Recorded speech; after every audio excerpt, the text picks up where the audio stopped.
آج ہم ذلیل و خوار اس لیے ہیں کیونکہ آج ہم دنیا پرست ہو گئے، دنیا دار ہو گئے۔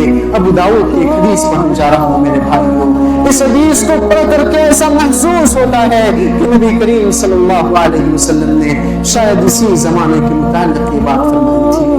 نبی کریم صلی اللہ علیہ وسلم نے فرمایا یوشک الامم ان تداعی علیکم کما تداعی الاکلۃ الی قصعتها۔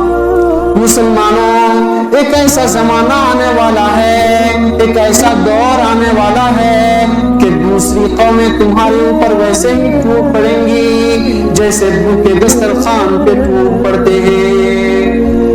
قومیں تمہیں مارنے کے لیے، تمہیں لوٹنے کے لیے نمبر لگائیں گی، باری باری تمہیں ماریں گی۔ اسرائیلی فوج کے ایک ریٹائر کمانڈر کا انٹرویو دیکھ رہا تھا BBC پر، کہہ رہا تھا کہ ہم نے تو کم لوگوں کو مارا ہے، امریکہ نے زیادہ لوگوں کو مارا ہے۔ مسلمانوں، تمہیں لوٹنے کے لیے قومیں نمبر لگائیں گی، باری باری تمہیں لوٹیں گی۔ ایک صحابی نے کہا وَمِن قِلَّةٍ نَحْنُ يَوْمَئِذٍ، اے اللہ کے رسول صلی اللہ علیہ وسلم، کیا اس وقت ہم کم تعداد میں ہوں گے؟ ہماری تعداد کم ہوگی؟ نبی کریم صلی اللہ علیہ وسلم نے فرمایا بل انتم یومئذ کثیر، نہیں، تم اس وقت کثیر تعداد میں ہوں گے، تمہاری تعداد بہت بڑی ہوگی۔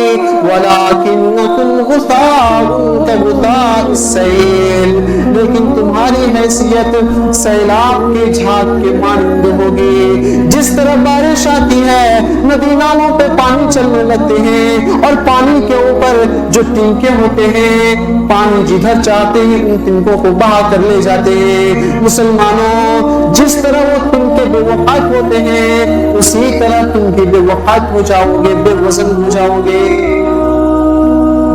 وَلَيَنزِعَنَّ اللَّهُ مِن صُدُورِ عَدُوِّكُمُ الْمَهَابَةَ، اللہ رب العالمین تمہارے دشمنوں کے دلوں سے تمہارے رعب و دبدبے کو نکال دے گا۔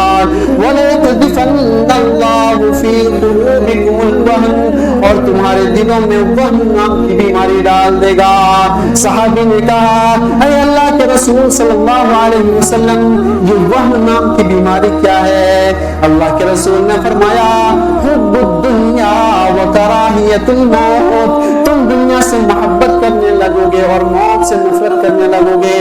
تمہیں دنیا سے محبت ہو جائے گی اور موت سے نفرت ہو جائے گی۔ میرے بھائیوں، آج ہم اچھا کام نہیں کرتے ہیں لیکن وہی اچھا کام کرتے ہیں جہاں دنیاوی اعتبار سے ہمیں سود کرتا ہے۔